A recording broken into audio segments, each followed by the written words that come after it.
The eldest of 13 children, Saint Francis was born on the 21st of August 1567 to the aristocratic Francis de Boissy and Francis de Sinaz at the Castle of Sales in the Duchy of Savoy, France. At 25 he obtained his doctorate in law at Padua, but the very next year he refused a senatorship and gave up law and, instead, went on to become a priest, despite his father's vehement opposition. The province of Le Chablais on the south shore of Lake Geneva had just been reconquered by the Duke of Savoy, a Catholic, after having been held for some 50 years by the Protestant city of Bern, and now Francis, together with his cousin, the Canon Louis de Sales, volunteered to win its Calvinist inhabitants back to the faith. He set forth the Church's principles in the famous Controversies, hand-copied leaflets of which he would slip under house doors or paste up on walls. More and more people gradually came to hear his preaching and were converted, as much by his incomparable kindness and simplicity, his patience and sympathy, as his irrefutable and lucid arguments.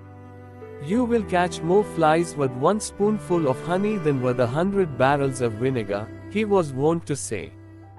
During 4 years filled with hardships, undergone while constantly wandering through the district, repeatedly at the peril of his life, Francis succeeded in converting over 70,000 Calvinists, and in the end had the joy of seeing all churches reopened to Catholic worship.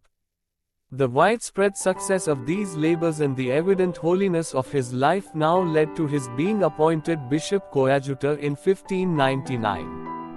Though only 32 years old, Francis had signally impressed Pope Clement VIII, who had him personally examined in the presence of his cardinals. Bishop de Granier died in 1602 and was succeeded by Francis, who now entered upon what was to be 20 years of a most exemplary episcopate. His household, food and dress were, to his insistence, reduced to the simplest, so as to enable him the better to succor the poor and the needy. With unsparing zeal he visited even the most outlying parishes, which were difficult to access in their alpine seclusion. He preached wherever he went, heard confessions, reformed religious communities, formulated simple language catechetical instruction for both the young and old, as well as held annual synods for his clergy. On the latter he particularly impressed the value of short, straightforward and unadorned sermons, based on the maxim, the more you say, the less people will remember, and, in order to speak well, we need only to love well.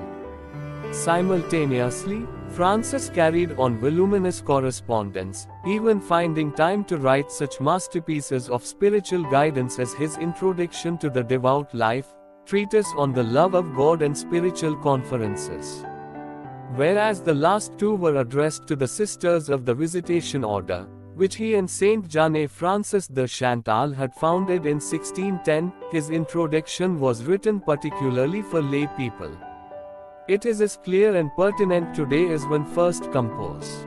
Francis considered it a heresy to maintain that there existed any state of life which could be incompatible with piety. Francis died on the 28th of December 1622 and was beatified on the 8th of January 1662 by Alexander VII and canonized by the same Pope in 1665.